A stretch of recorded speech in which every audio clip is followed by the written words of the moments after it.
Hiya. Hope you're doing well. Friday, March 7th. Here we are. What's new in your lives? It has not been a good start to the year. The first 2 months of this year have not been pleasant for me at all. So I'm going to do a video. I plan on doing a couple this weekend. I like doing videos. Sometimes it just takes my mind off all of the annoyance that is my real life. And yeah, I hope your lives are going better than mine because yeah, it's not been a good start for various reasons.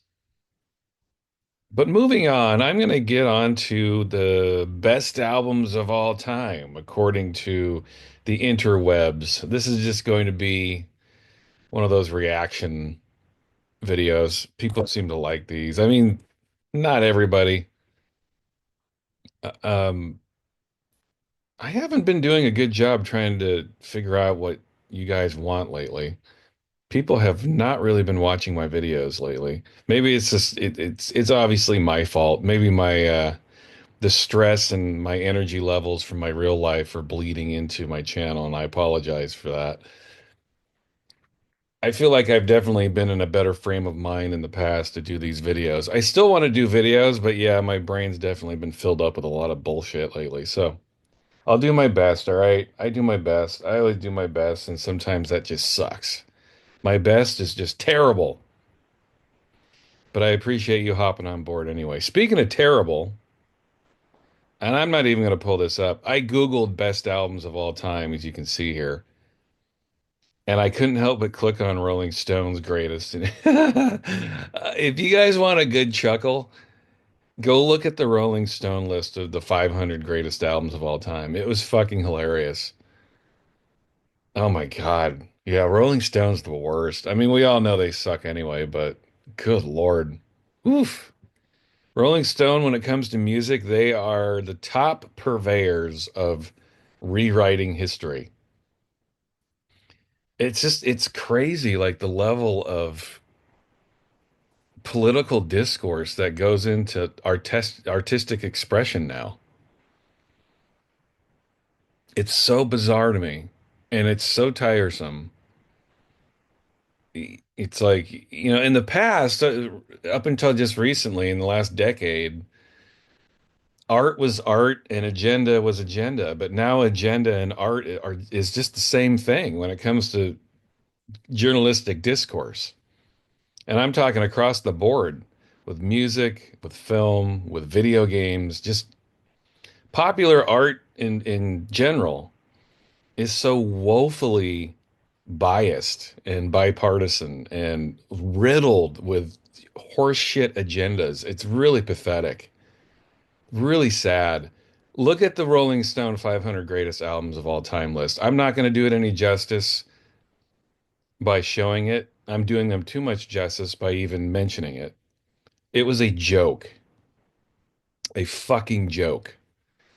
And it's not that any of the albums on the list were so bad or so good, but the ones toward the top are so blatantly riddled with political agendas that it is pathetic. It's pitiful. All of a sudden there are certain albums that people are just saying are some of the greatest albums of all time. Meanwhile, most people haven't even fucking heard them. Maybe some people haven't even heard of them. There were a couple in the top 20 where more than a few, more than a couple. There were some in the top 20 where I was laughing out loud. I mean, just ridiculous. Um, Boy, whitey discourse. You know what I'm saying? These self-hating white people think that they can combat racism by being racist. I'm going to let that sit. Go look at the list and you'll understand what I mean. Our current society with the rampant politicizing of every little racial and sexist issue is so woefully backwards and reverse to what it should be. It's just pathetic. It's pitiful. And it's all, let me emphasize this point. It's all caused by whiny, snowflake white people. White people are just the worst. They're really the worst. They're the ones pushing these agendas. They're the ones that hate themselves, and they are actively fighting against what they think is racism by being racist. They're all a bunch of racists. So fucking bizarre. Go look at that Rolling Stone list and you'll see what I mean. They think they're doing their part by naming certain things in the top 10, top 20 albums of all time. And really, all they're essentially doing is highlighting and illuminating their own self-hatred and their own racism. It's completely bizarre. It's like these people that are trying to embolden this bullshit agenda, they look in the mirror every day and they hate themselves so much that they have to put everything of themselves into this dishonest and inauthentic agenda to rationalize their pathetic and racist lives. These are white people. It's always white people. Always. White people they suck. They're terrible. And they are solely responsible for how fucked up our current society is with all this bullshit. And it's bleeding into art. Yeah, it's pitiful. It's really pitiful. Now, again, I'm going to say this just because I'm having these thoughts doesn't mean I automatically think a certain other way.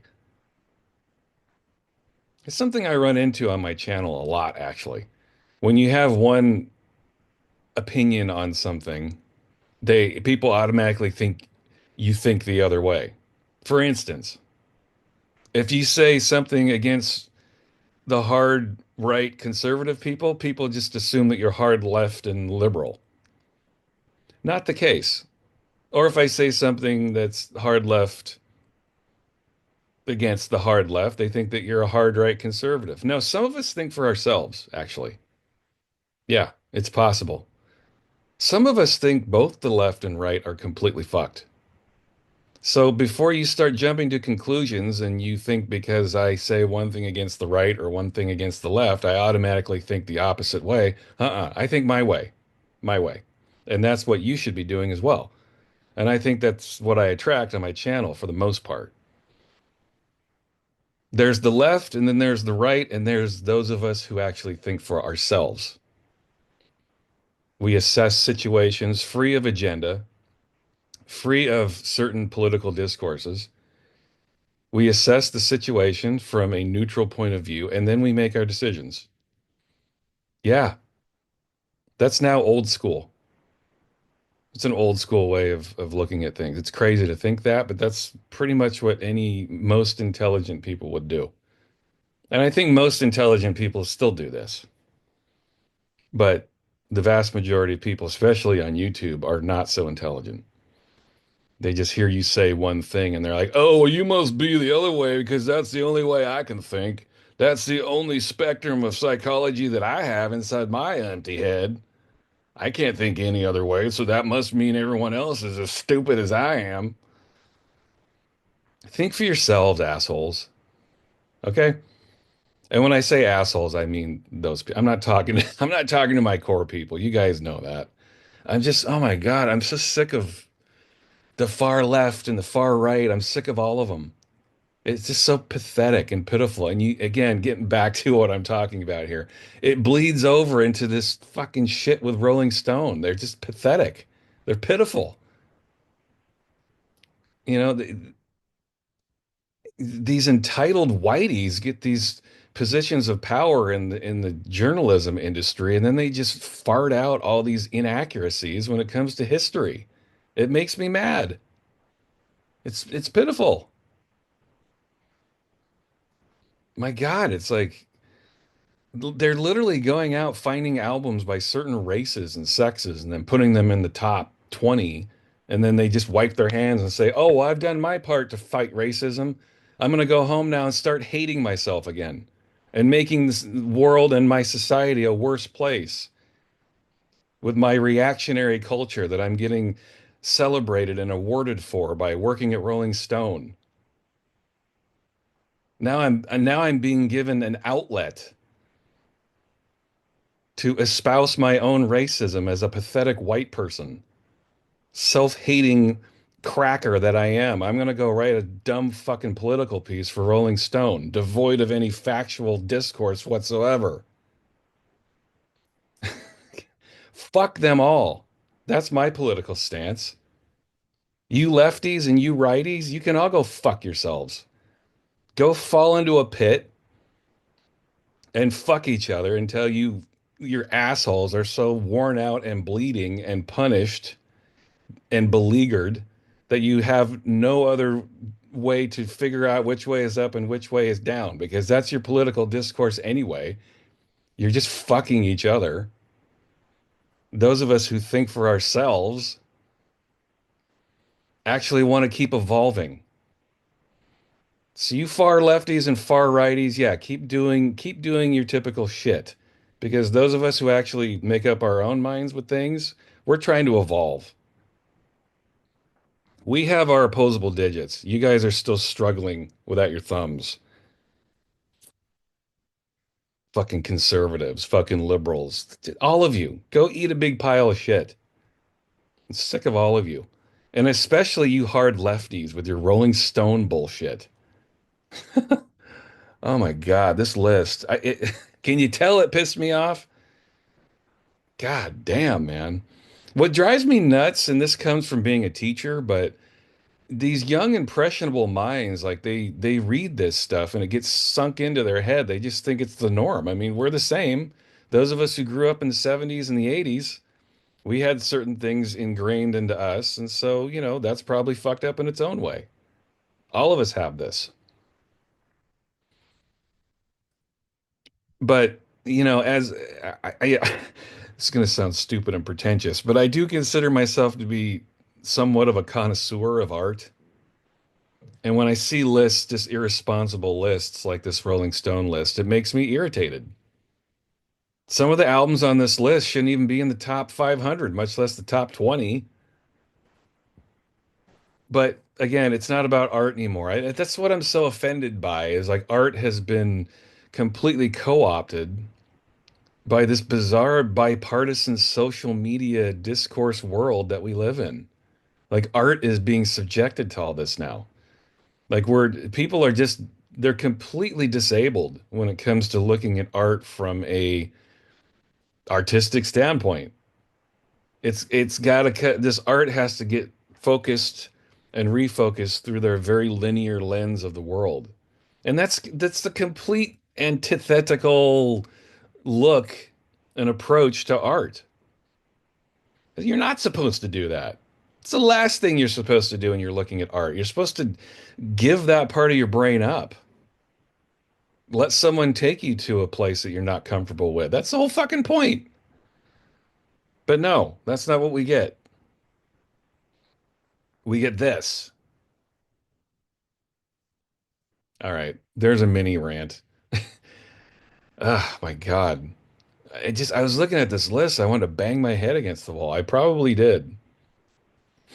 I just get fed up with this. So whatever. Those of you who like me ranting, there's your rant. I probably will have more rants as I do this video. And this is 100 albums long, so this might be a long video. It probably will be. How long have I been ranting already? It seems like 6 hours. This is going to be one of those videos. I'm just in a mood, man. I'm in a mood. This is one great thing about YouTube is when I'm in a mood and I just want to rant, I can just get down here and rant at my computer, and hopefully you guys comment and we can keep the discourse rolling. When I look at lists like this, it just reminds me, and I'm sure it reminds a lot of you, how confused, unbelievably, criminally confused this world is with artistic expression right now.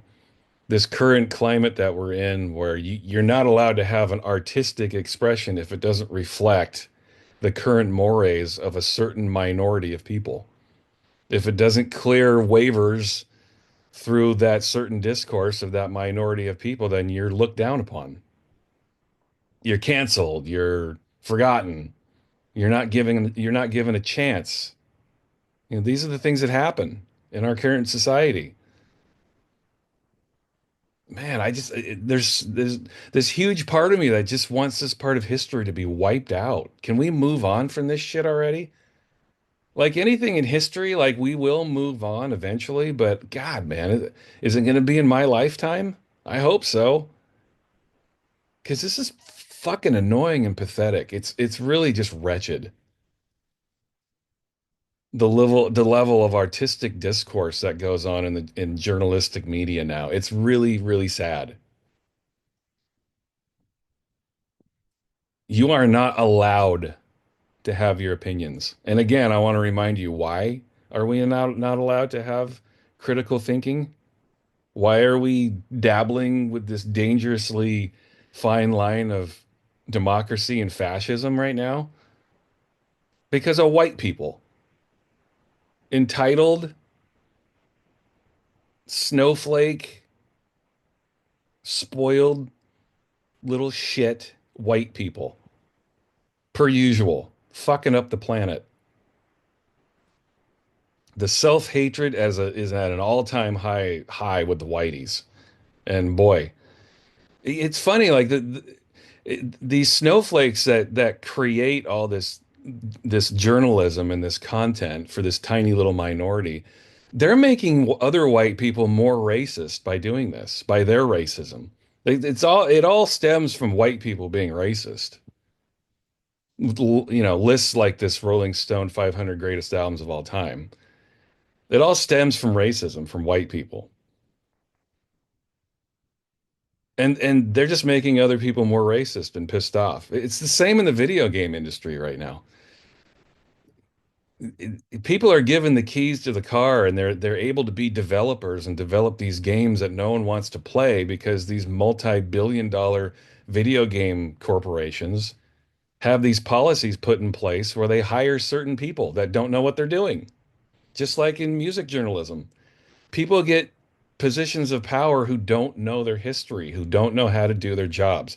I know this firsthand. I used to work at Discogs. It was the same shit there.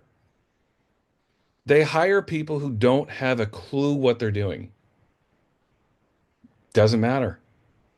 There's a checklist now. You have to hire people going down this checklist. And if you don't follow that, then you get in trouble by this tiny little minority of people. It doesn't make a lot of sense, I know, but it's the way it is. These Rolling Stone writers don't know what they're doing. They don't know their history and they're trying to rewrite. I don't even know if they're trying to rewrite it. They just don't know it.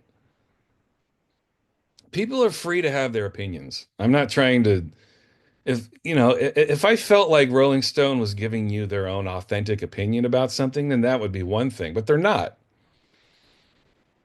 They listen to certain things based on the checklist, and so they throw them in there. I wouldn't be surprised if Rolling Stone haven't even heard these 500 albums they put in there.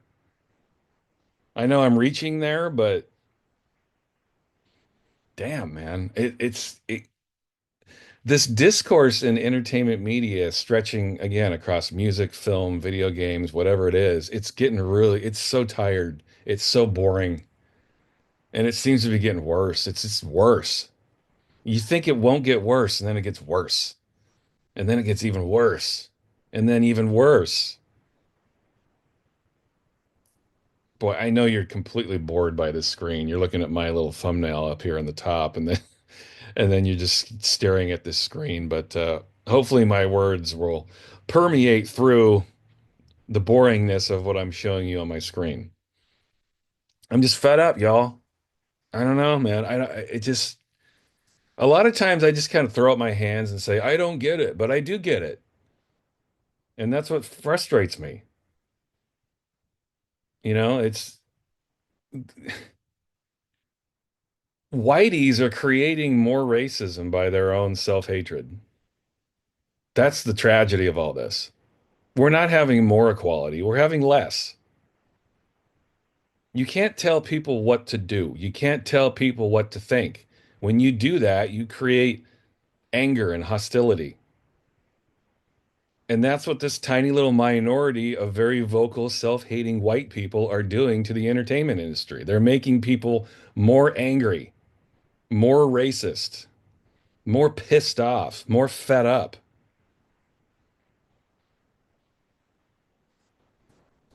Mm, brutal. All right. I'm going to move on because I could go on like this all fucking day. All right. Fuck off, Rolling Stone. Who do you think you are? Rolling Stone used to be a bastion of like truth and justice and faith. You'd be able to read that at some point in distant history, maybe up through the 70s, and feel like you were getting the straight dope, man. You were reading about shit that mattered. Now, as you read it, and it's like, what is this shit? I mean, what precious little snowflake came up with this fucking list? It doesn't re That's the thing with a lot of entertainment right now. It doesn't reflect the vast majority of how people feel. And I'm talking about when I say people, I mean people across the board of all backgrounds, of all creeds, of all colors, of all sexual orientations. Most people of various social and sexual orientations and racial orientations, they don't give a fuck about any of this shit. I'm talking about white, black, red, yellow, whatever color the person is, whatever sexual orientation they are. The vast majority of people don't give a shit about this woke discourse. The vast majority of us don't care. We just want to be given content that we can enjoy. But we don't get that. It's just proof positive that whiteys still run everything. It's so funny. Like these whiteys are so busy hating on themselves and loving all other creeds and colors that they're just illuminating their own racism and also reminding us that they still run everything. They're all about equality and getting all other races like up to speed and equal with white people, but all they're doing is creating a greater and bigger and larger divide. It's not like they're ever going to give up anything of theirs to better some other race. Are you fucking kidding? Come to Portland, Oregon someday if you've never been here and you'll get what I'm saying. Portland, Oregon is the epicenter of white people gentrification. White people move into Portland, they move into predominantly black neighborhoods, and they buy up the black people's houses and push the black people farther out of town. And then the white people put a Black Lives Matter poster in their yard or in their window. They just forcefully force some poor black person out who had to sell their home so they can make their bills. The snowflakes come in and gentrify the fuck out of everything, and then they push the black guy, the black woman out further into some shittier neighborhood because that's all they can afford. That's all they can get. And then the white person thinks they're doing their duty by putting a Black Lives Matter, a BLM poster in their fucking window. Portland is the epicenter of this kind of shit. It doesn't get any worse when it comes to complete, well, whatever. Uh, Portland is one of the most hypocritical cities on the planet, y'all. It really is. It's the whitest, and I think there's actual facts. You could look this up. There are statistics that back this up. Portland is the whitest city, or one of the whitest cities in the country. I want to say the whitest. Think about it though. When you think of Portland, if you're not from here, what's your first reaction? You think, oh, super liberal, right? It's super liberal here. Well, it's liberal for one race. It's liberal for white people. Nobody else. It's liberal for whiteys. They move here and they jack up the cost of living and then they push all the black people out. And then they do their duty by putting the BLM poster up. Do you see what I'm saying? You're not fighting racism, whiteys. You're making it fucking worse. So take your BLM posters and shove it up your fucking ass.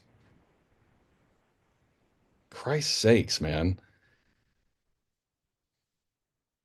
KMFDM said it best when they said black man, white man ripped the system. That's absolutely true. Black people and white people should be coming together to rip the system, but that's not what happens. White people just keep making it worse for black people, even though they say they're making it better. White people think they've done their part by putting up the BLM poster and forgetting about the reality of what they just caused some poor black family. They don't want to think about that. Why would they think about that?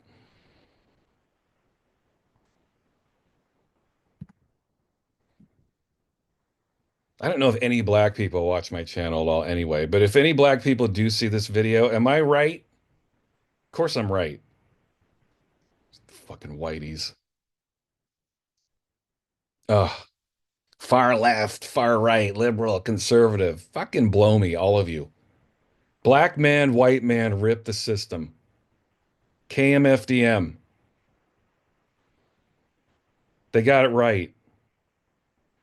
And they're probably still trumpeting that message. Look where it's gotten us. It's gotten us more racism. I don't even know how long I've been going on. Hey, man, I'm feeling it today. Fuck the world and fuck Rolling Stone. This is what happens when I read these lists. I know you're out there. I mean, I'm sure somebody else reads lists like this and all this shit permeates your mind. In a way, that's good. I mean, reading Rolling Stone lists like this is, it gets my mind working in these ways. But it needs to be said. It needs to be said. I can't tell you how boring these racist white people are who think they're fighting racism. It's fucking crazy. You don't fight racism by being racist toward another race, your own race. How does that make sense? You're not finding equality by being racist towards somebody else, you fucking dolts. Someone's got to point this out to you. Oh my God. There are some good people out there who know that the inequalities exist and will go out of their way to equal the playing field in a sensical way. But these types, these Rolling Stone types, they don't see that connection. They think they've done their part for racism by putting these irresponsible, stupid history rewriting lists up. They think they've done their part now. That's their version of putting the BLM poster up in the window. Meanwhile, they're just rewriting history. Let's forget about all the horrible times and rewrite history for the future. As long as we have our houses, as long as we have our fat bank accounts, fuck everybody else. We've already done our part. Let's write our bullshit fluff pieces and then sleep like fucking children at night. It's our world. I'm going to sleep like a baby tonight. I made the world a better place by writing my fluff piece on the internet. What? I just kicked out a poor black family? I don't care. I just put up my BLM poster. What are you, crazy? I wrote my Rolling Stone piece. I'm fighting against racism by rewriting history. I hate white people. That is my theme today. Bunch of self-hating fucking crackers.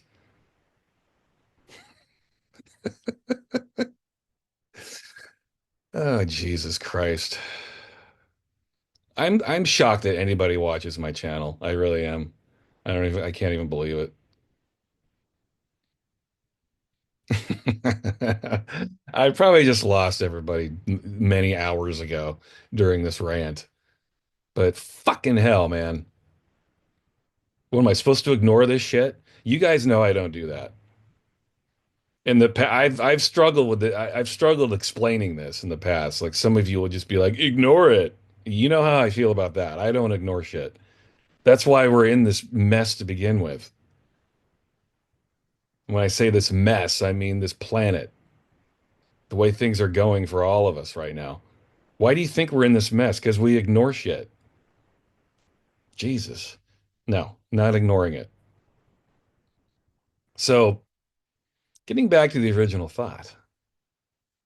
Yeah, if you want a good cackle, if you want to be worked up, if you want to be pissed off, if you want to get your brain thinking in a harshly critical way, go look at Rolling Stone's 500 greatest albums of all time list and behold in the cluelessness, in the complete inability for their journalists to come up with anything that is remotely authentic. If you love checklist culture, look no further. Rolling Stone's 500 greatest albums of all time. Holy balls. Yeah. The Gen Z list. I mean, really, they need to qualify these lists like that. They really do. Rolling Stone's 500 greatest albums of all time, according to a Gen Z snowflake who has no concept of history. That would be a more accurate title. That list wouldn't make me mad because I wouldn't even look at it. Whatever. Rolling Stone's been fucked forever, so.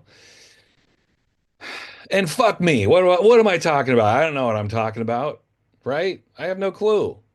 Why are you guys even on here watching me? I don't even understand this. Go away. Go do something else. I don't know what I'm talking about. Let's look at consequence of sound. Not that these guys can be trusted. I did these guys earlier in the year, a few months ago. I did the industrial lists, and it was pretty hilarious. But let's see what they think are the 100. See, right now my blood's boiling a little bit. I mean, I see David Bowie, I see Nirvana, I see The Clash here, I see Prince, I see Fleetwood Mac, I see Marvin Gaye, I see Talking Heads, there's David Byrne, I see the Beach Boys. I think I just did I recognize? I don't know I don't know what the fuck this is. What is that, Medusa? Did Medusa put out an album at some point? I don't know what the fuck that is. Like I told you, I'm in a mood today. Let's go through this fucking list. September 2022. All right, it's a couple years old. Whatever. Let's do this. Let's see how horrible this is. Jane's Addiction. Nothing shocking. All right. Yeah, that's a cool album, I guess. 100? No. Next. Kamasi. Okay. Next. Okay. See, again, this is I don't know who creates these lists. Fugazi, Repeater. All right. Okay. NWA Straight Outta Compton. I would agree with this one. It's the first one on the list. This is a fucking amazing album. This album truly scared the shit out of people, especially white people. Speaking of white people, when I first heard this, I was like, what the hell? But this, yeah, this should be in there. I agree. This album changed the whole landscape in a good way. Truly dangerous music. I mean, this was like the punk rock of the 80s, really, I think, was hip hop and NWA for sure, because they had a very direct, straightforward political message, man. And it also Ice Cube is in this group. Ice Cube, in my opinion, is the greatest rapper of all time.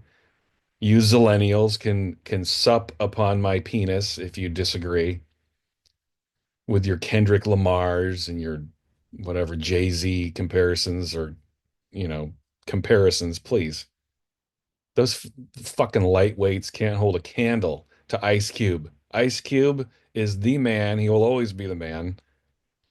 He is the greatest rapper that has ever existed, and fuck any list that says otherwise. Ice Cube is the man. Straight Outta Compton is an amazing album. Absolutely. I agree with this one. System. Excuse me. Excuse me. Uh, okay, next. Oh, okay. See, can you picture the people that are making this list? Are you visualizing now? As I look at this list, I'm visualizing most of the people I work with at Discogs actually. They they have that Zlennial haircut like shaved on the sides and then like some weird long perm on the top, horn rim glasses, some fucked up old sweater they found at the Goodwill was selling for $50. They've got skinny jeans on and they're typing up a list of the 100 greatest albums of all time, which of course from that person would include Wilco. Next, Okay, see, oh my, I would love to see the people who comprise this list. I really would. Is I mean, it's my audience, so obviously my audience are going to have their leans. But in any alternative universe that you can think up, would you have TLC anywhere close to your top 100 albums of all time list? I didn't think so. Next, The Replacements. Let It Be. Yeah, this is a big album with a lot of people. I've never been a big Replacements guy, but they're one of those bands that I can appreciate, but I've never appreciated personally on a I have to listen to this album more than once level. I appreciate them. They know how to write songs, they have a vibe, whatever. I've never been a Replacements fan, but I know people who love these guys, who I trust and who have otherwise good taste in music. They just love these guys. I have not been one of those people, but okay, whatever. The Who, who's next? Never been a huge Who fan, but this is a cool album, you know. I shouldn't say I haven't been I'm a Who fan. I mean, The Who is one of those, it's one of those instances where, a band, their musical ability and their ability to write songs, like that whole art is so dead now. It's like it's The Who versus TLC. Like you get music like this that's very simple-minded for simpletons, and then you get music like this that's fucking complicated and hard and brilliantly written and executed and performed. I don't know how you have this in 91 and then this at 93. Obviously, it's different, but these are the problems I have with these lists.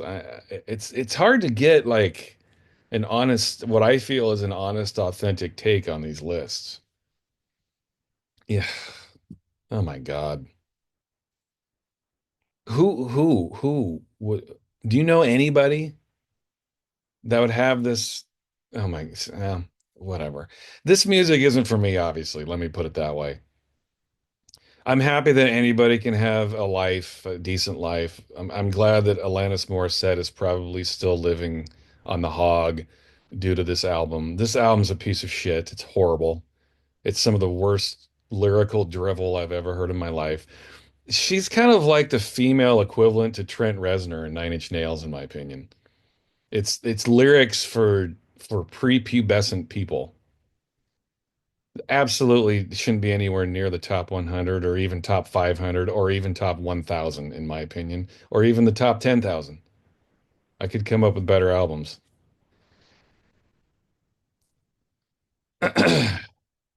Speaking of music for boys and girls who have no pubic hair, here's Green Day. Moving on next.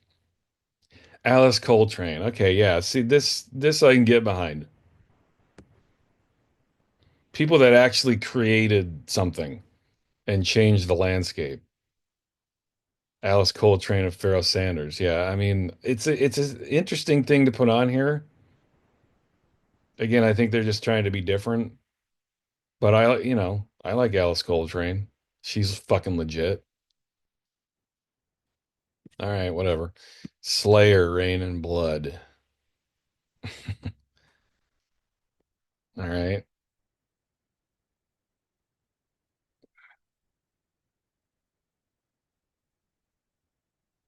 Oh, Rick Rubin produced this? I have no idea. I know that Rick Rubin produced plenty of shit, but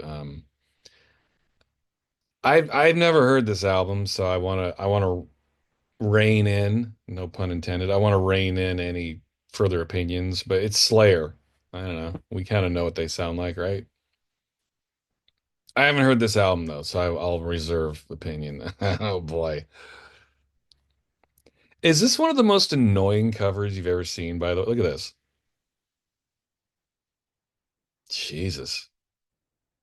It cracks me up that these guys, you know, you're putting out an album, you've been working hard your whole lives. I mean, if you're only in your 20s, your lives aren't that long, but you've been working your whole life to be in a band that makes it, that breaks through. You've got a record deal, you've got your music. The major label is getting ready to release your album, and then you're like, well, we got to come up with a cover. What do we come up with? You come up with this. Put on your ripped up jeans, and then let's do a high five. I am not a fan of Pearl Jam. I know plenty of people love Pearl Jam. No, just no. I've actually heard some Pearl Jam songs that I like in the past, but no on this. This is a romanticizing of history. That's what this is. People looking back at this time of grunge, which meant nothing to me in the first place. Yeah, that shit. Fuck off.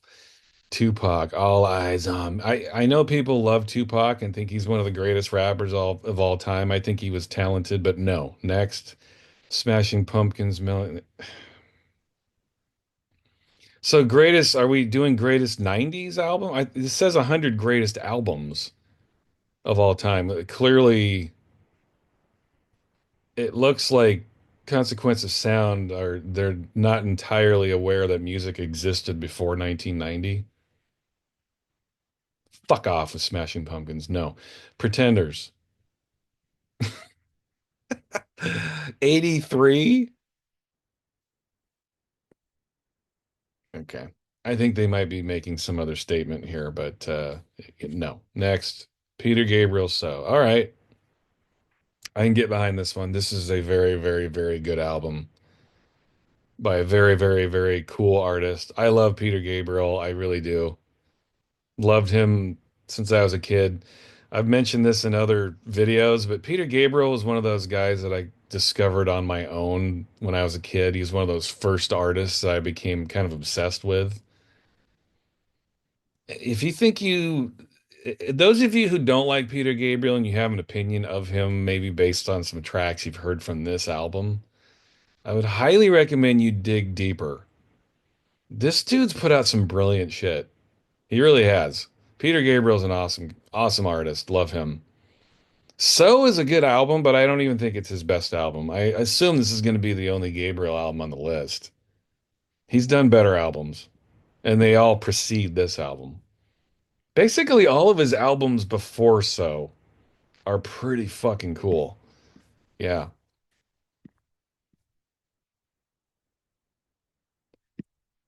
Next. Um,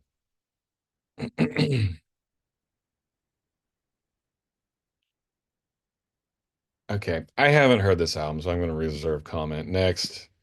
Police Synchronicity.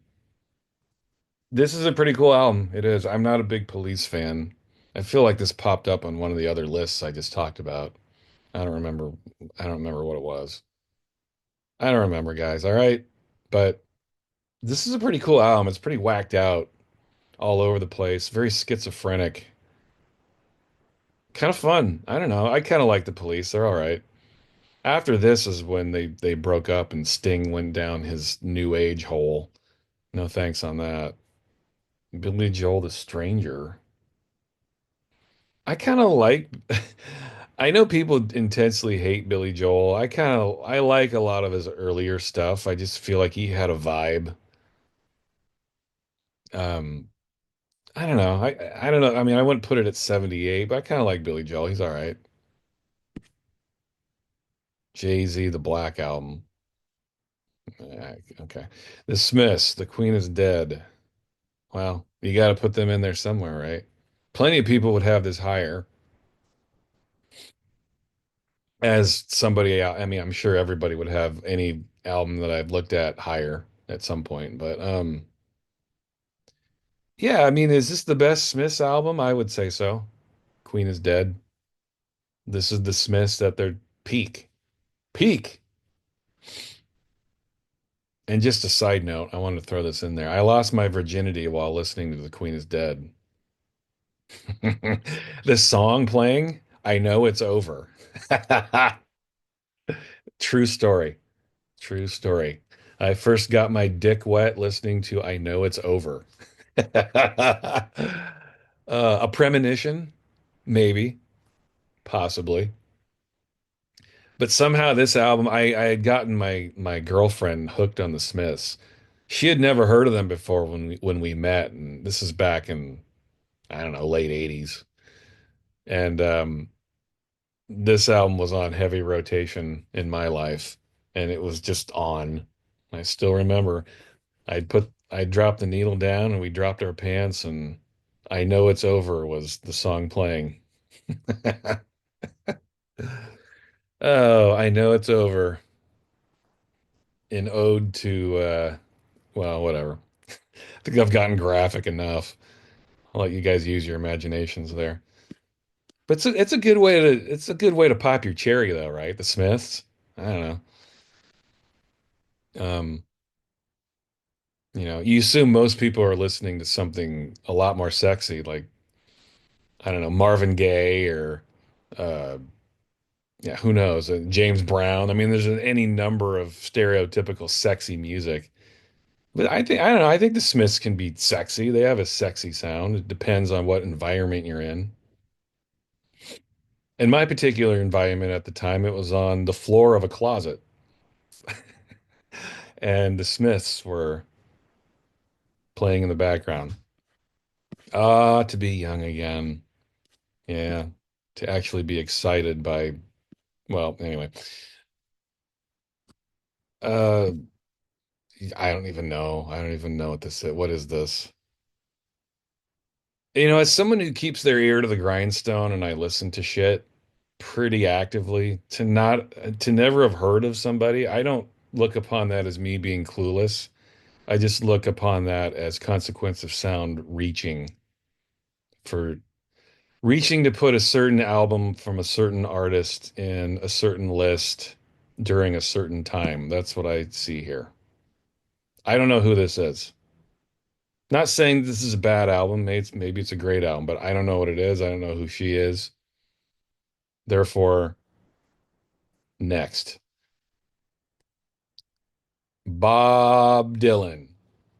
I mean, seriously, if you're going to make an honest best 100 albums of all time list, you've got to have at least 10 Bob Dylan albums in there before you put fucking TLC and Jay-Z and Green Day and Pearl Jam. Before you even consider any of that horse shit, there are at least maybe even a dozen actually Bob Dylan albums that you need to put in there. So yeah, Highway 61 Revisited, of course.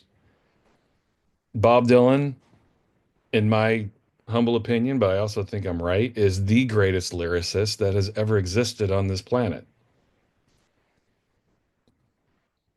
I don't even know how people could argue this.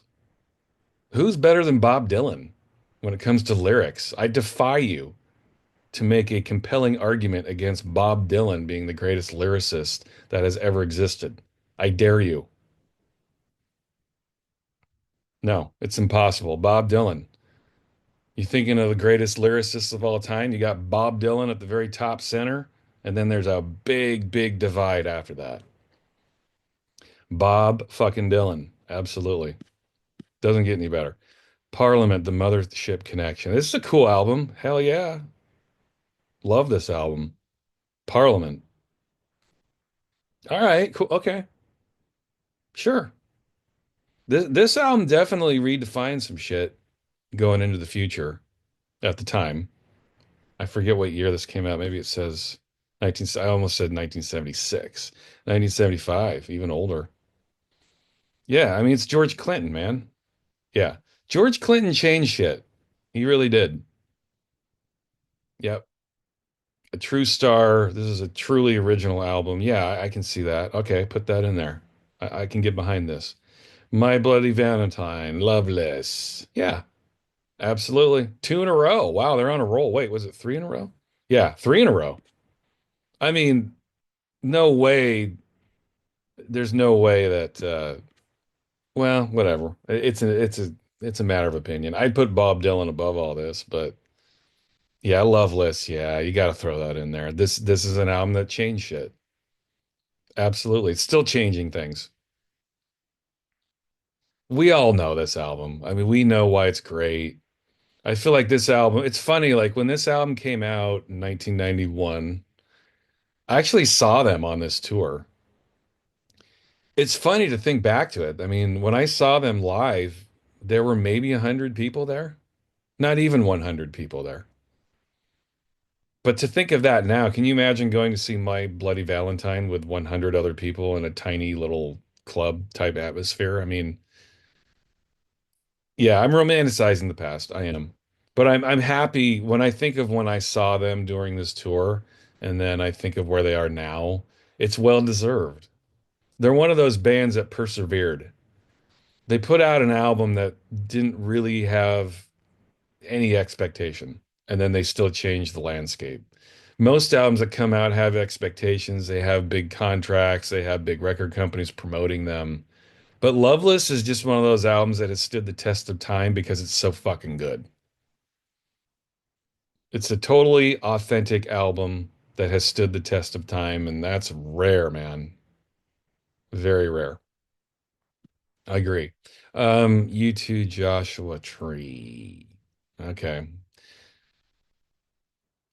You know what? I think I like you too to a certain degree. I'm one of the weird ones that I'm not a huge U2 fan other than their 90s albums. They put out three albums in the 90s that I think are great. Octoon Baby, Zeropa, and Pop. Like I like that 90s electronic period, but you guys know I lean that way anyway. But those three albums are pretty fucking legit, man. Pop, especially. I think Pop is really cool. I think Pop is one of those albums that needs a reevaluation from a lot of people. But again, it's like their dance album. But in my opinion, it's their best album. Joshua Tree, they are on the verge of doing that 90s era. You know, all the people were in place. They had Eno, they had Flood, they had that crew working on this album. And sonically, this album sounds really amazing. And there's some cuts on here, no question about it. I like the Joshua Tree. It's not my favorite U2 album, but I like this album. I don't have a problem with U2. They're all right, you know. They're one of those bands that, they got to their mega stardom and they did things their way and they were able to make it work, and I respect that. And I think they're authentic guys. I don't think they've made any good music in a long time, but when you have the back catalog that they have, you don't necessarily need to do that. Yeah, this is a cool album, Sonic. Yeah, Daydream Nation is the one I think most people consider to be their best album. This is a very cool album. Yeah, absolutely. This should be in there. I agree with this. Yes, I do. Yeah. Beastie Boys. See now, okay, the albums are getting okay. This album, okay, yeah, when you're thinking of the first four Beastie Boys album, well, I shouldn't say the first. The first one changed things in its own way, but I think Paul's Boutique was even more so because when License to Ill came out, everyone had an expectation of Beastie Boys, but then they kind of went a different way with this album. And this album's really good. It's really good. I think the two albums they did after this were better, Check Your Head and Ill Communication. But this album, I think for the Beastie Boys to kind of try to shed what they had done before and do something that was legitimately hip hop, it took a lot of perseverance and talent, and they were able to overcome their early look, their early feel, their early sound, and they went in a different direction and they made it work. And this is a really cool album, man. Paul's Boutique. Yeah, sure. Top 100. Okay. Yeah, absolutely. This is a great album.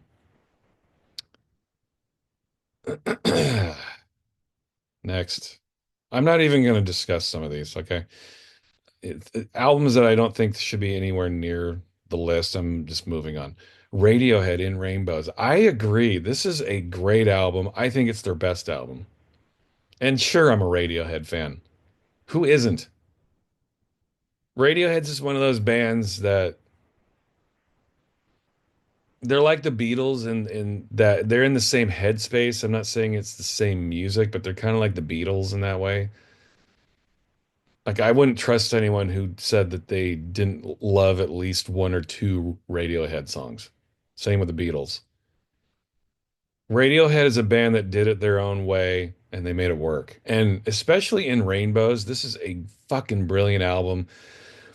The backstory with this album is really interesting too. Like they put this out during kind of the tail end of the Napster LimeWire download craze. And their opinion with this album was like, we're just gonna release the album, we're gonna let people download it, and we're gonna let people determine what this album was worth to them. They can buy it for $1, they can buy it for $20, but we're gonna let the buyer determine what it's worth. And that was revolutionary, man. It was huge. That got a lot of respect from a lot of people. And the whole industry had to change. And In Rainbows was the seed to that. Radiohead, they didn't disrespect their fans. They're the rare band that has immense talent, but they also love their fan base. They don't want to talk down or condescend to their audience. And so they basically were like, here's our album, you pay what you want to pay for it. Here it is. They actually encouraged downloading. So that's when the industry had to change, man. Radiohead stepped up and they embraced it. They basically said, we kind of agree that a lot of music isn't worth what the record companies are asking for. And so that attached to what is already a great album makes me warm very much so to In Rainbows. I love this album. It has a lot of significance to me for all those reasons. This is a great album for sure. Absolutely. Madonna Like a Prayer next. Leonard Cohen, Songs of Leonard Cohen. Yeah. Okay. Fucking Leonard Cohen, man. I can get on board with that. Sure. Yeah. Great songwriter. Fucking brilliant voice. Um, I would think that any Bob Dylan fan would love Leonard Cohen. But yeah, this is when songs were written, a time of like true songwriting. Yeah, Leonard Cohen for sure. Great songwriter. Yeah, I can see this being in there. Okay. The Cure, Disintegration. Absolutely. Yeah. I think 64 is too low. This was a game changer for sure. Huge album. I've already done my Disintegration video. If you weren't aware of that, you can go watch my Cure Disintegration video. I did it, I don't know, a couple years ago, I think. Yeah, I love this album. Fucking great album. I'm not going to talk about this at length. I've already done that. Go check out my video on this album. But yeah, I would put it in the top 50 personally. Beautiful record. Oh, so good. So good. Tom Waits, Rain Dogs. Yeah, absolutely. Absolutely. I think Tom Waits, the only other album I might rank higher than Rain Dogs would be Bone Machine. Maybe they have that in here. I would doubt it. But absolutely, Rain Dogs is fucking brilliant. Absolutely brilliant. Rain Dogs was kind of like a defining moment for Tom Waits. He was kind of doing his lounge storytelling thing for well over a decade, and then he put out Rain Dogs, and it was like, whoa. I mean, this album came out before I was cognizant of this music. I didn't listen to Rain Dogs for a good, I don't know, 3 or 4 years at least before after it came out, maybe even longer. I don't remember. This came out in 1985, right? 85?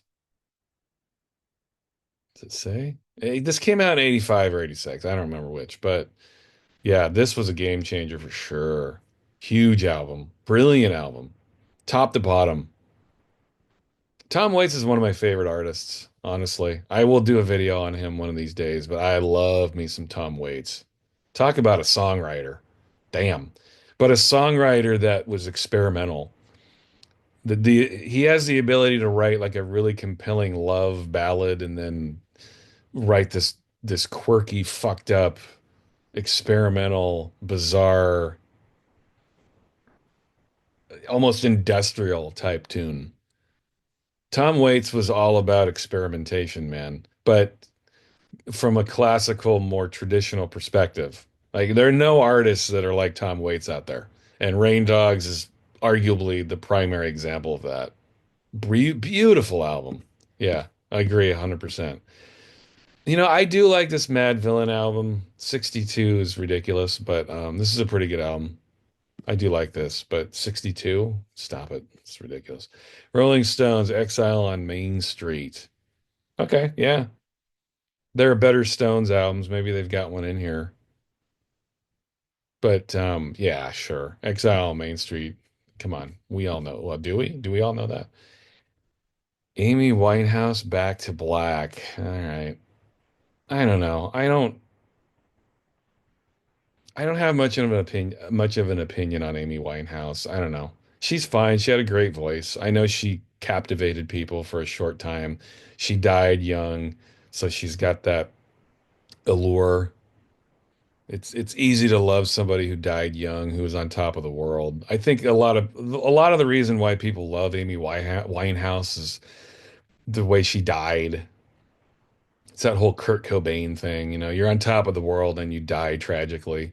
I think people romanticize those kinds of things with the actual music. This just isn't something I'd normally listen to. But I thought Amy Winehouse seemed like a really cool chick. She seemed authentic, and I respected her for that. Yeah, she seemed cool. But her music, I don't know, it's just not what I'd normally listen to. You know what I'm saying? A little Nas, Illmatic. This is a cool album.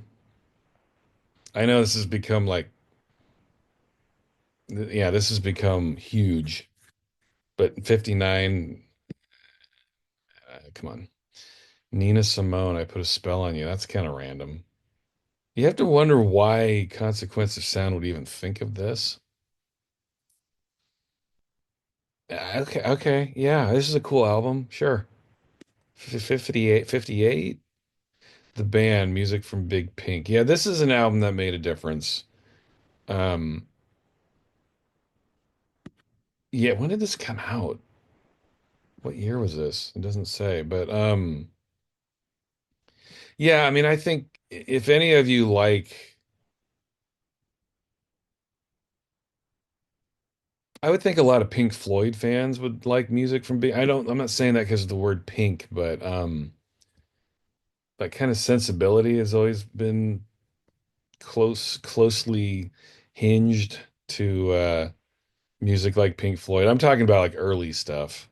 This is a good album. It's hard to describe. I would just recommend people listen to it. It's a pretty great album for sure. David Bowie, Hunky Dory. I assume that there's going to be more David Bowie coming. Okay, whatever. It's David Bowie. We whatever. Sly and the Family Stone. There's a riot going on. Yeah, this is a cool album. I suppose you'd have to put one of their albums in the top 100. This is a pretty good album. Yeah, I can live with that one. Joy Division, Unknown Pleasures. Yeah, this was on the album covers list that I did a few weeks ago, right? Okay, yeah. I know people love Joy Division. I get it. I've never been a huge fan, but Dr. Dre, 2001. Yeah, people love this album. Love this album. I have deep respect for Dr. Dre. I really do. I don't even think this is his best album. I think maybe they'll be putting a different one on here above this, and you all know what it is, I'm sure. But we'll see if it's on here. Yeah, this is a cool album. Top 100? No, I don't think so, but okay. The Strokes, is this it? Yeah, this album was huge when it came out. Um, I think I've told this story before, but I'll tell it again. I saw the Strokes before the album came out. They were opening for Doves, who just released a new album, by the way, Doves. I love Doves. Doves had just put their first album out the previous year. It was called Lost Souls. And I went to see them live on that tour. They came here to good old Portland, Oregon, USA. And I went and saw them. I remember the club. It was called Ohm. I used to DJ there. I was one of the resident DJs at Ohm back in the early 2000s. And I went and saw Doves. And there was this opening band called The Strokes. I didn't know who they were. Hardly anybody in there knew who they were. In fact, I don't think anybody knew who they were. Their new album hadn't come out. But one thing I do remember very vividly, the Strokes came on, and there were probably 30 people there, if that. Small club, but there were 30 people there, all standing around. I mean, you could have put 10 feet of space between all the people that were there. We're all just kind of standing there watching the Strokes, and this band called the Strokes came on stage and they fucking crushed. They were amazing. I am not misremembering this. I remember they went on, they basically played this whole album. They played for about 35, 40 minutes. They did every song from the album. I would remember this later when the album came out. They came on and crushed. I mean, they were so fucking good. And everyone, all 30 of us, when they were done and they left the stage, we all were talking amongst ourselves, like, how good was that? Like, we were all blown away how good the Strokes were. Like, who the fuck are these guys? Like, where'd this come from? There was a real vibe. And then Doves came on and they crushed. I mean, to this day, it's one of the greatest shows I've ever been to. And hardly anybody was there. I enjoy telling the story because it was one of those moments where I saw a band like right before everything blew up for them. I remember standing by the side of the stage, and what's the guitar player's name? Is Albert Hammond, right? Am I getting that wrong? Albert Hammond? I was standing by the side of the stage as Doves were getting ready to play, and he came up and stood next to me to watch Doves, and I just leaned over and I said, "Dude, you guys crushed. You guys were so good, man. Seriously, like I'm amazed." And he said, "Oh, thanks, man. I really appreciate it." And I said, "Where are you guys from?" And, "Oh, we're from New York." And I'm like, okay, like he had that look to him, so I was like, "Okay." I'm like, "When do you have an album coming out?" He's like, "Yeah, yeah. The album's coming out next month." And it was this. Obviously, is this it? I'm like, well, I was like, I'm definitely going to be buying it. Like, you guys were amazing. That was fantastic. Oh, thanks a lot, man. He was really nice. And then Doves came on. Nothing but good memories about that show. And yeah, I want to say that was in, I don't know, summer of 2001. It was pre 9/11. That much I know because I remember this album came out like, God, was it the week of 9/11? I don't know. Again, I can't remember these things always, but I feel like this album came out like the week of 9/11. So that, yeah, I saw them a good couple months before that. Anyway, there's my stroke story. As if you guys weren't bored enough. 2001, there you go. Oh yeah. Yeah. Absolutely agree with this. Johnny Cash at Folsom. Yeah, baby. This this is a fucking live album. Johnny Cash, an original punk rocker, a guy who meant it when art mattered. Johnny Cash playing at a prism. Okay. The Cramps would later go on to do the same thing. And I recommend anybody go watch that. The Cramps played at a mental hospital, which is one of the most inspiring live shows you'll ever see in your life. But yeah, this is arguably the greatest live album ever. Johnny Cash at Folsom. Fuck yeah, man. Maybe even too low at 51. Absolutely. Yes. When music mattered, yo. Iggy and the Stooges, Raw Power. Yeah, okay, sure. Never been a big Iggy Pop fan, but I get it. You know what I mean? I get it. I understand why people love him. Yeah, definitely a huge figure for music. I like Iggy Pop. I've just never been a fan of his music, but I like him. Iggy seems like he's a real guy, you know. That's all you can ask for. I like Iggy Pop. GNR, Appetite for Destruction. Okay. You know, that's funny. I have they're probably editing it. I have this album, but it's got a different cover. It's got the cover's pretty cool actually. That's why I bought it in the first place. I remember I bought the record before this album blew up.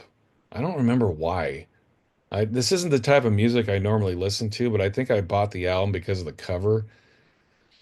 There's a cover where there's like a like this demon robot hopping over a fence and it's attacking this woman who's got her panties down around her ankles and her tits are out. I mean, it looks like a robot raping this woman. That's the cover I have. I assume that they've edited that cover since. I remember, yeah, I saw the cover. I think I bought the record just because I was curious, like, what is this music? And then I listened to the music. I was like, oh, eh. But I get it. Like, I know GNR are just one of those bands, you know. Does anyone know what I'm talking about with that cover? Am I? I know I have a different cover for this. I should look into that. I'm wondering how rare that cover is. It's a pretty intense cover. A Tribe Called Quest, The Low End Theory. Yeah, this is a cool fucking album. Yeah. One of the greatest sample albums of all time, I think. This is a really cool album. I agree. Top 100, okay. 48, I don't know about that, but I'm happy to see them putting this in here. This is a fucking cool album, no question. Yeah, all right. See, they're starting to get real now. They're starting to throw the albums in there that I think should be there. This is a classic. Probably an obvious choice, but yeah, I would agree. One of the best songwriting albums you're likely to hear. This is a great album. People swear by this album, and I understand it. This is a really cool album for sure. Van Morrison. Yeah, okay. I know, not going there. Not going there. Okay. The Fame Monster, number 45. 45.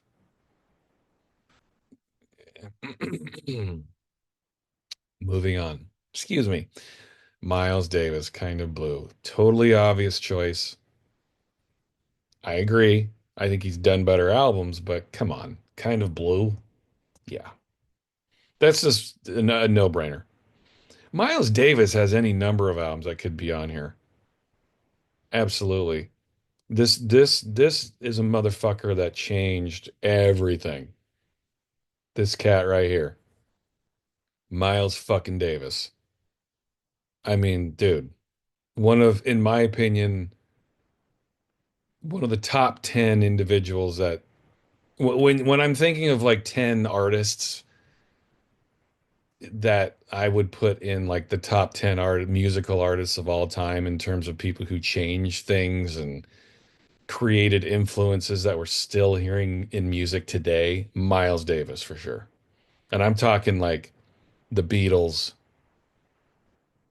Elvis, James Brown, that kind of level. Miles Davis should be in there too. Absolutely. Come on. Is it Bob Dylan? Come on. Miles Davis. No brainer. Absolutely. This dude was a fucking alien. Jimi Hendrix was another one. These are people that just came from another planet. They spaceship dropped them off and then they changed the world and then they went away. Absolutely, Miles Davis. No question. Bob Dylan again. Blood on the tracks. Yes, yes, yes, yes, yes. Who is it in my audience that Oh, Magnus. Magnus, are you still watching? My dude Magnus in Sweden. You keep asking me to do a Bob Dylan video. I will. Fucking love Bob Dylan, dude. Of course I do. Yeah. You already heard if you're if you're still watching this video. I doubt anybody is. Oh my God. All my ranting and this is gonna be a slog for people to get through, but whatever. I'm not doing anything else. Yeah, Bob Dylan for sure. No question about it. AC/DC, Back in Black. Okay. You know what? I will agree with this. Are they a guilty pleasure for me? No. I have no guilty pleasures. I like great music. AC/DC is a great band. They are stunning musicians. They believe in what they're doing. 100% authenticity. with AC/DC. I think Back in Black is a brilliant fucking album. I personally like other albums better. I like the early stuff, the Bon Scott stuff, you know what I'm saying? Dirty Deeds. That might be my favorite AC/DC album. But you know what? This is a great album. This is an album that just permeated everything and they did it their way. Love AC/DC. Absolutely. Love this band and they should be in here somewhere. I agree with this. Okay, how many Jay-Z albums are we going to put in here next? Pixies Doolittle. Yes. Agreed. I spoke briefly upon Doolittle. I think it was the album covers video that I just did. I was talking about the cover. This is a beautiful record. Absolutely one of my favorites. One of those albums that reminds me of my youth and nothing but positive vibes and a brilliant album, a brilliant band at the very top of their powers, at the very peak of their powers. Doolittle is absolutely without question their best album. And this is a beautiful record from top to bottom. There's not a bad song on here. Impeccably produced and mixed and recorded. Unbelievably good album, and I'm glad they mentioned this. Do you guys think that there would be a Nirvana, Nevermind, without Doolittle? Do you really think that? I question your logic. Even Nirvana themselves would admit that they were just ripping off the Pixies when they made Nevermind. They would have to admit that. Nevermind is just Nirvana doing what they heard the Pixies do on Doolittle. That's right, I'm saying it. This album is that good. It's just, not as many people heard it. It didn't have the sex appeal that Kurt Cobain had. And this is nothing against Kurt Cobain, by the way. I like Kurt Cobain. I like Nirvana. They're fine. I felt Kurt Cobain was a real guy and he was a pained person. And I like Kurt Cobain very much. I'm not trying to say anything negative about Kurt Cobain. I'm just saying that he would be the first to admit that he was influenced probably more than any other album when he was making Nevermind. He was influenced by this Doolittle. Fucking brilliant album. Don't forget it.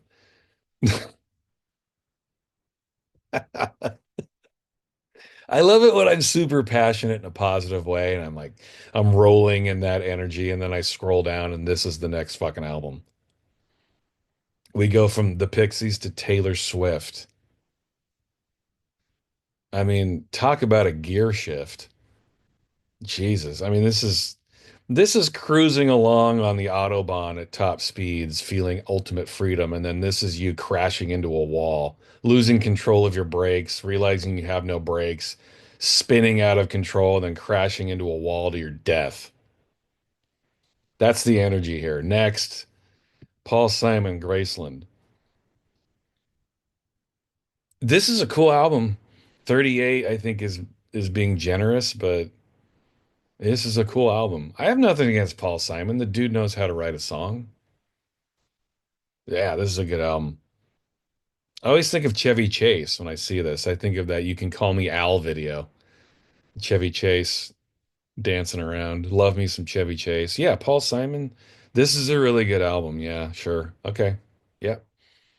Again, not really necessarily the type of music that I love, but sometimes an album is just so well put together and produced and well written that you can't help but kind of sit back and think, wow, that's cool. This is a cool album for sure.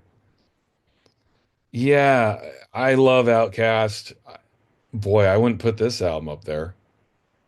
This is a cool album, but the album they put out after this, the quadruple album they did, I think is better than this. Maybe they'll still put that in the list, but this is a fucking cool album, no question.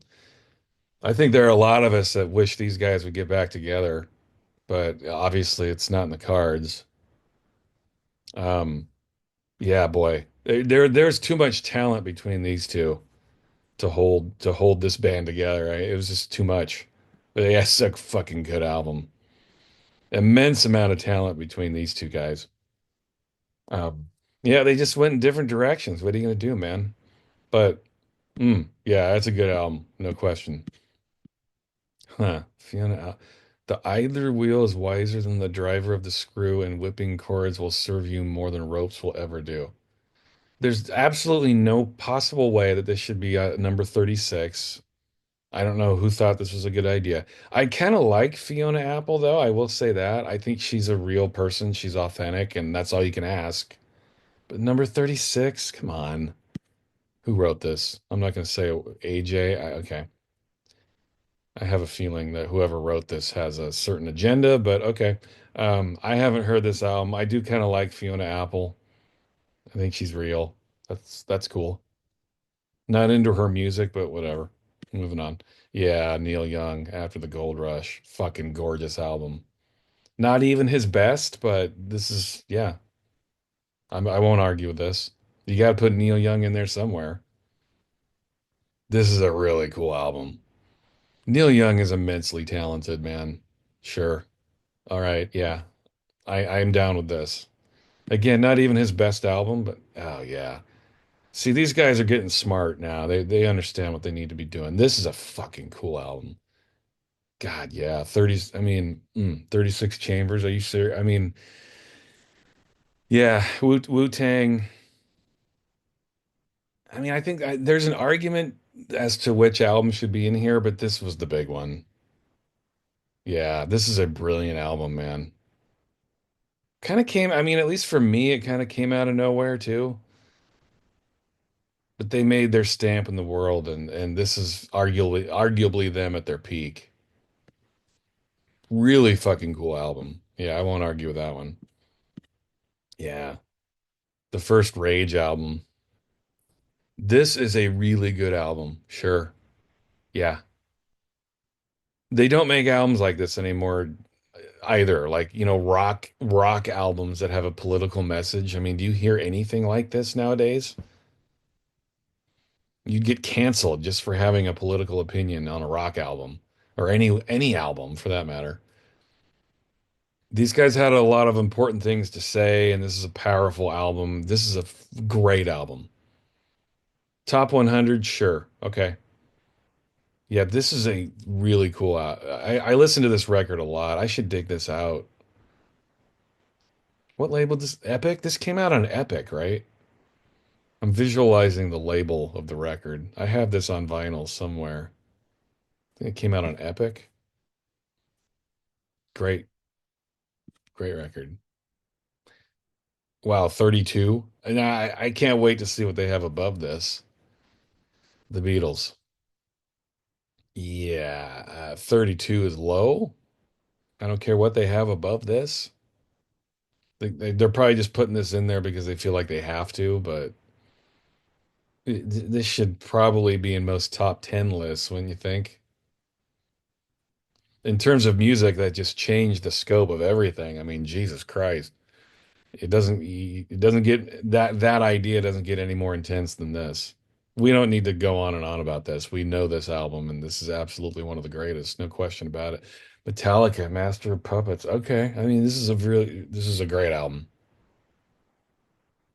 I'm not a huge Metallica fan, but I do love metal, and I think early Metallica just shaped how we listen to heavy metal. This is a great album. I won't argue with that. Top 100, sure. I love Injustice for All, but that was a later album. In terms of music, Metallica music that was like solidified the changing of the guard or the changing of a sound. I mean, it's this album for sure. I can see them putting this in there. Makes sense. This is a good album. I knew they were going to put this up high. Fuck you. Next. Pink Floyd, Dark Side of the Moon, 29. By the way, they're saying that Kanye West is better than the White Album. Okay. My Beautiful Dark Twisted Fantasy is better than the White Album. That's what Consequence of Sound is telling us. Remember that. Eat shit. Next. Pink Floyd, Dark Side of the Moon. What's going to be above this? I, I've already been pissed off and aggro enough in this video. But something that they rated before this is going to make us all want to vomit onto our monitors. I will try to not do that. Dark Side of the Moon at 29, I question that. This is a top 10 album of all time, isn't it? Is it not? I mean, come on. Sometimes things are just true. Just you just got to get right with it. Dark Side of the Moon is there's a reason why this album never dies, man. There's a reason for it. This is one of the greatest albums ever made. They're putting it 29. Okay, fine. It's Consequence of Sound, whatever. This is always in the top 10. Always. I can't imagine it ever being knocked out of the top 10 for any legitimate reason. Legitimate reason.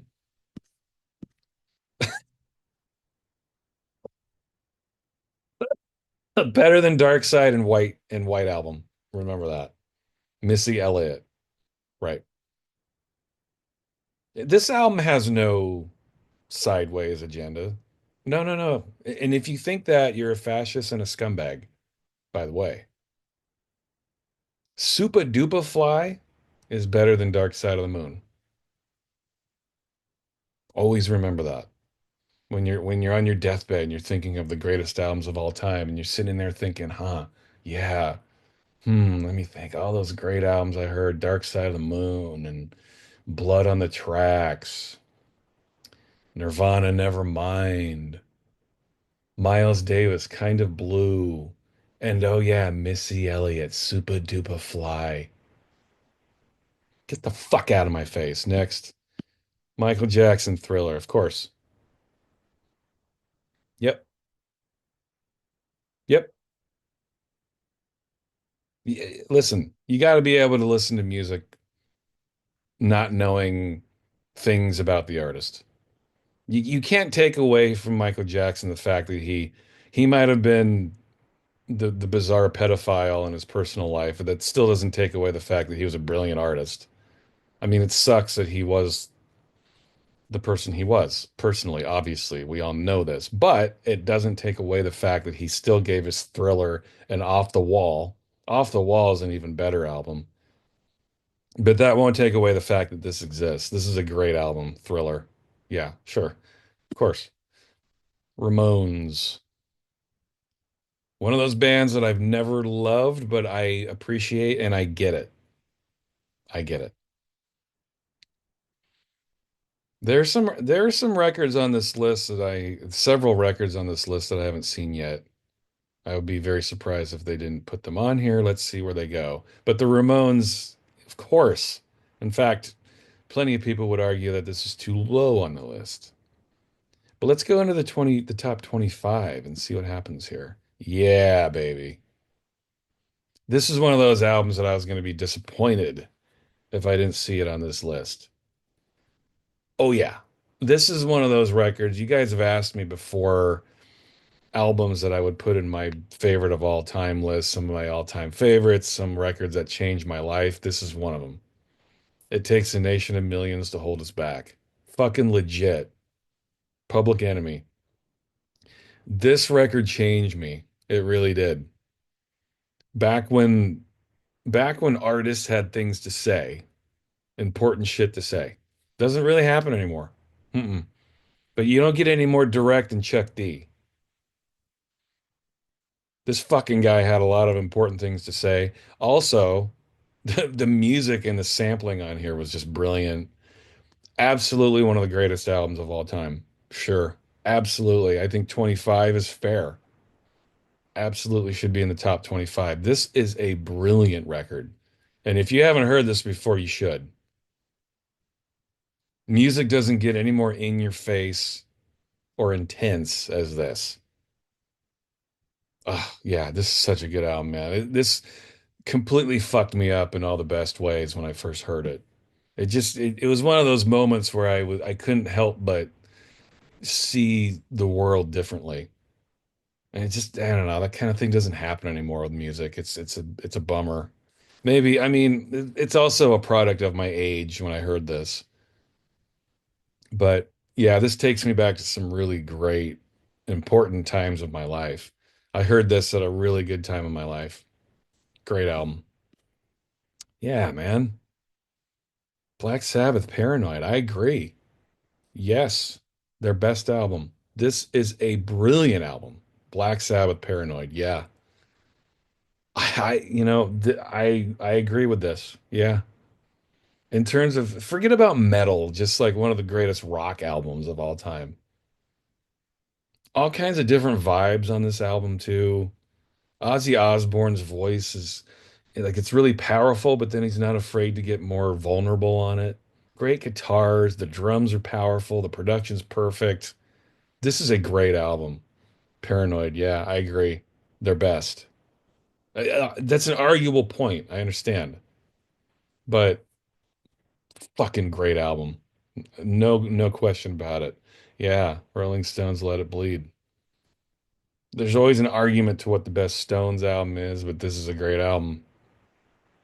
23, okay, I guess you got to put Beatles. You got to put the Stones in there somewhere. I'm sure the Beatles will be here somewhere too, but sure. Great cover, by the way. But Let It Bleed, released nearly 6 months before Let It Be. Interesting. Yeah. Always context. Always the context. Great album. Stevie Wonder, Songs in the Key of Life. Okay, sure. Yeah. Yeah, I know people. Well, it's Stevie Wonder. I mean, this guy was an immense talent. Definitely like a talent the world has never seen before. So I get it. Yeah, Stevie Wonder. Got to throw him in there. 22. Okay. All right, sure. Yeah. I was wondering where these guys were. Their first album in the list here, Led Zeppelin 4. Um, yeah, I mean, this is their record that everybody knows. It's got all, I mean, it's just hit after hit, man. Not my personal favorite Led Zeppelin album, but it's a great album. Sure. One of those records that just existed in another time that can't be replicated. The energy, the aura, the personalities, the songwriting, the musical ability, all those things at such a high level just don't happen anymore. Led Zeppelin are kind of a great example of a band working really, really intensely hard to make the greatest possible product, something that doesn't necessarily happen much anymore. And Led Zeppelin 4 is a great album, sure. Kate Bush, Hounds of Love at number 20. Yeah, this is the reimagining of things. There's nothing wrong with this album, but better than the White Room or White Room. I'm thinking the KLF. Better than the White Album, better than Dark Side of the Moon, better. Okay, it's always opinions, but number 20, I think we're being very, very irresponsible here. I like Kate Bush, don't get me wrong, but number 20, yeah, we're getting caught up in current mores right now. That's just not true. Good album, but no. Talking Heads Remain in Light, number 19. Sure. Yeah, I don't have a problem with this. Beautiful album. One of the best. Great cover. Brian Eno production. This band at the top of their powers, man. Remain in Light. This is a great album. Number 19, sure. Why not? I can get behind that.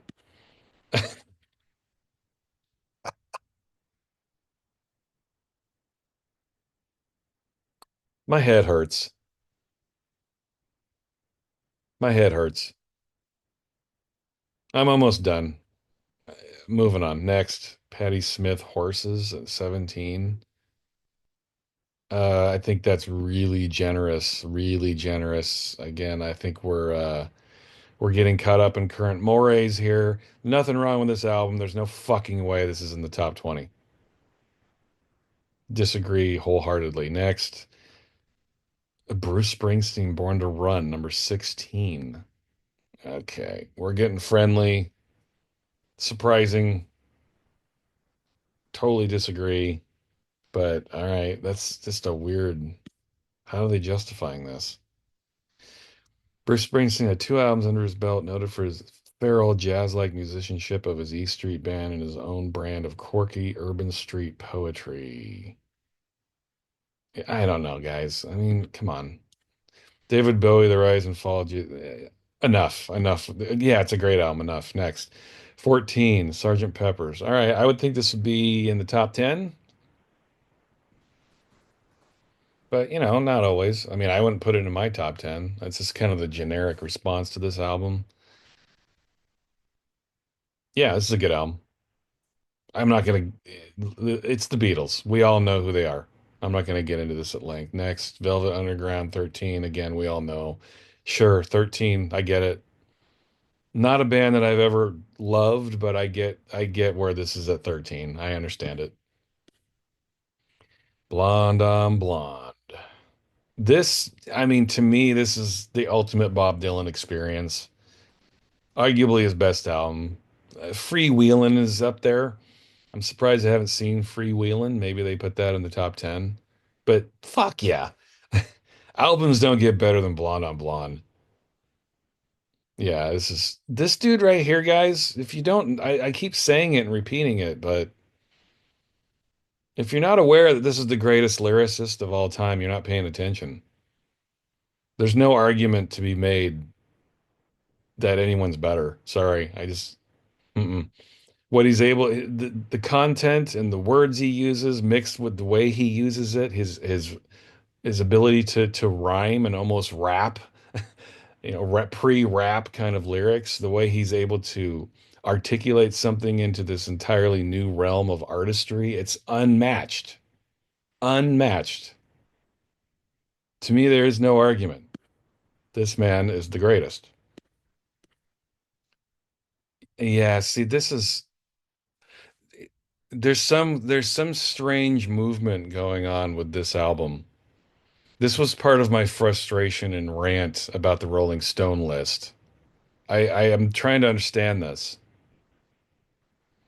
Again, I think I don't have any problem with Lauryn Hill and her messaging, but there has been like this propping up of this album in recent years with Zlennials, where they're cramming and crowbarring this album into the lexicon of what we consider to be the greatest albums of all time, and they're just wrong. I'm sorry. It's just you can't just keep browbeating people into believing something because you think it's true when it's not true. I don't agree with this at all. I don't get it. And I know that there's plenty of things that, a middle-aged white guy like myself is not going to get. But I don't know. I've heard this album. No. You're trying to rewrite something that doesn't exist here. And as long as people who know better keep drawing breath, you're not going to get away with this kind of shit. Sure, you can put it in your list. It doesn't mean that people have to agree with it. Absolutely not. This is ludicrous to me. Better than Bob Dylan. Better than Pink Floyd. Better than Rolling Stone. Fuck off. No. Nirvana, never mind. Yeah, whatever. Number 10, sure. Next. Marvin Gaye, what's going on? Yeah, I agree with this. Yes. I have no problem with this. This is a glorious album. One of the best. Putting it in the top 10 is absolutely responsible. I might do the same thing. This is just like unbelievably honest, sensitive music at its very peak. The true meaning of soul music in any of its forms. I mean, I don't believe in souls, but you know what I'm saying is like a genre. I'm not even a genre, but like music that comes from an authentic, honest place doesn't get any better than this. That's what I'm trying to say. What's going on? Yeah, Marvin Gaye's one of those artists that I just can't imagine that there would ever be another human being that was so immensely talented, but also so sensitive as a human being, all wrapped up into one package, and so immensely talented on top of it. Marvin Gaye is one of my all-time favorite artists, and I think this is his best album, and I agree with this. Yeah, Marvin Gaye is just, yeah. We won't ever see another human being like him. Yeah, I agree. Radiohead, OK Computer, number 8. Oof. Yeah, I mean, this album is what it is, right? Yeah, it's huge album. I mean, what can you say? I was trying to think of something cute or original to say about this, but there's nothing. We all know this record. We all know why it's popular, and it is a great album. It changed everything. It just did. It changed everything. I think there are better albums that came out this year, even like Spiritualized, Ladies and Gentlemen, We're Floating in Space, or even The Prodigy, Fat of the Land. Maybe he's even better, but that's just my opinion. This is a great album. I'm not arguing with it. It's a good album. Big year for albums, 1997. It was a very busy year for awesome albums.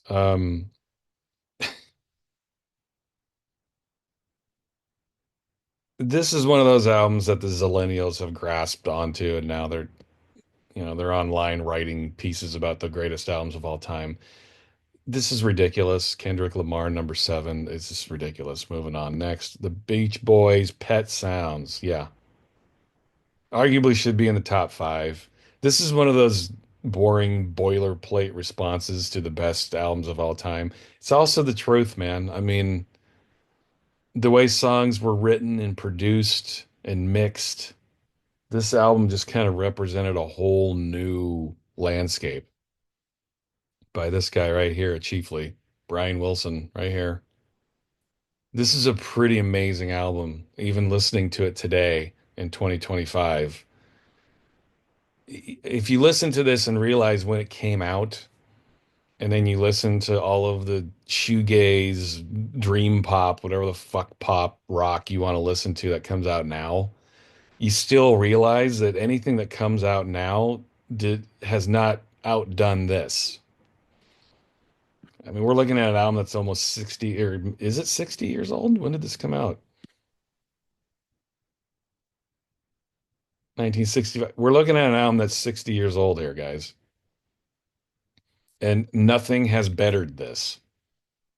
I mean, it started a whole movement that's lasted for 60 years, and there's still nothing that's better. I mean, think of My Bloody Valentine.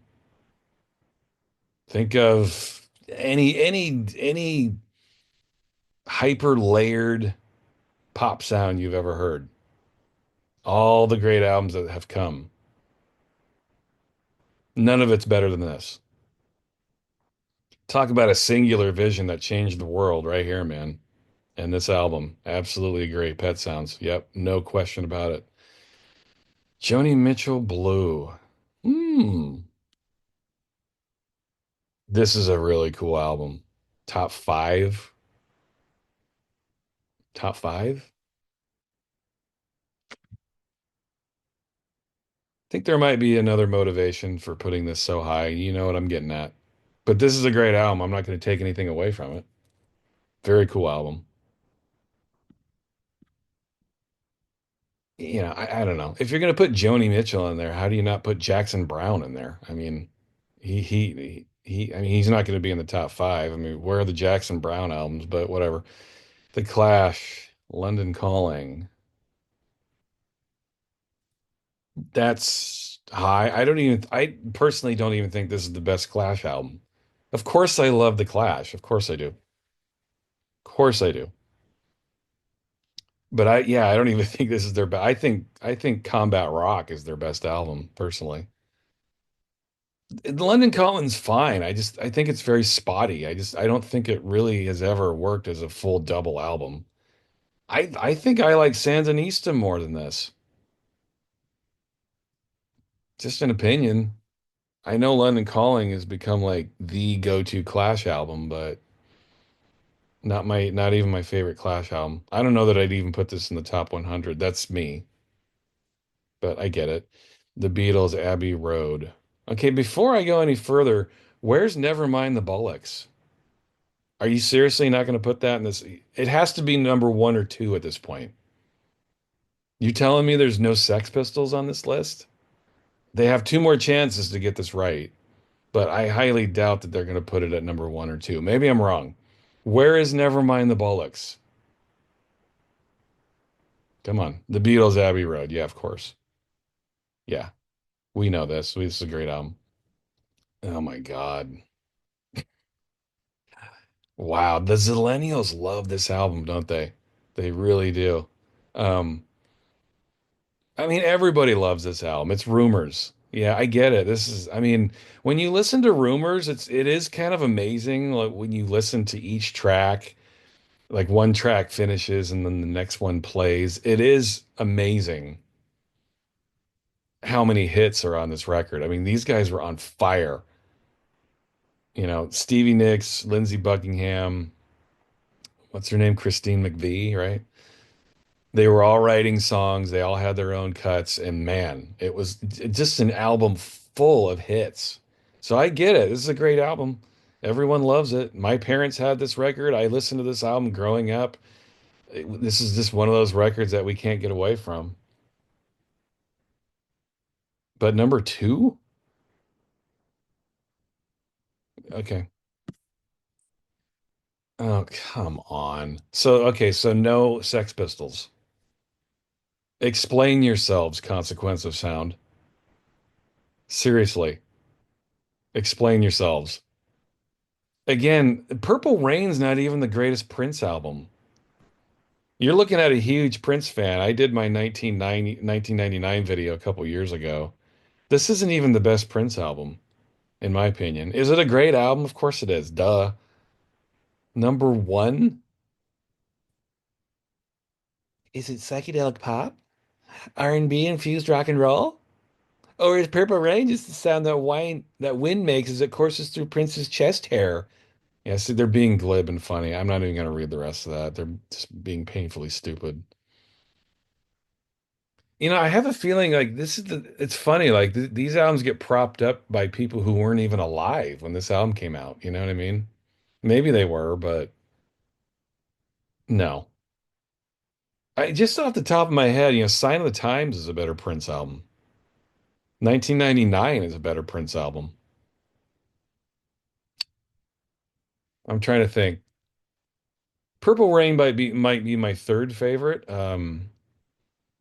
Absolutely, Sign of the Times and 1999 are better albums, though, in my opinion. And again, where are the Sex Pistols? I don't know. To me, in my brain, like, how do you put the Clash and the Ramones on there and you don't put the Sex Pistols on there? What the fuck, man? Yeah, losing a lot of respect for Consequence of Sound here. That's just irresponsible. Yeah, and Purple Rain is not even Prince's best. Again, a great album, but no. Fleetwood Mac Rumors. Ugh, yeah. That's silly. Yeah, Kendrick Lamar to Pimp a Butterfly is vastly more worthy of your time than Nevermind the Bollocks, according to Consequence of Sound. Again, I'd love to see the people who are writing these lists. Boy, heavy history rewrites on this list. This is a pretty weak list overall, I have to say. And just kind of like as I end this video, it's just kind of a weak, limp fart end to my video here. Sorry, guys, I didn't make the list. I'm just commenting on it. This is kind of a lazy list. This is more important than Sex Pistols? To who?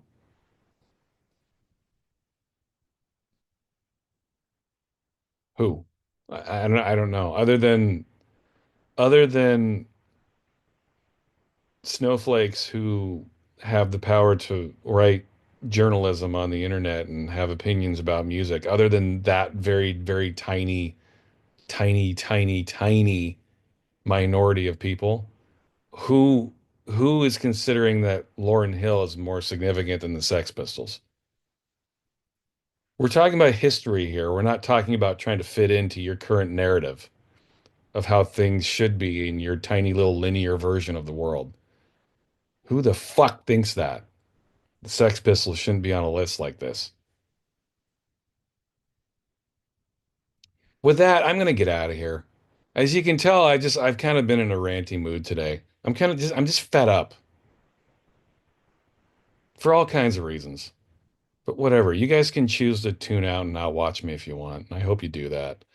Anyway, sorry to sorry to sign off like this. I'm just kind of fed up.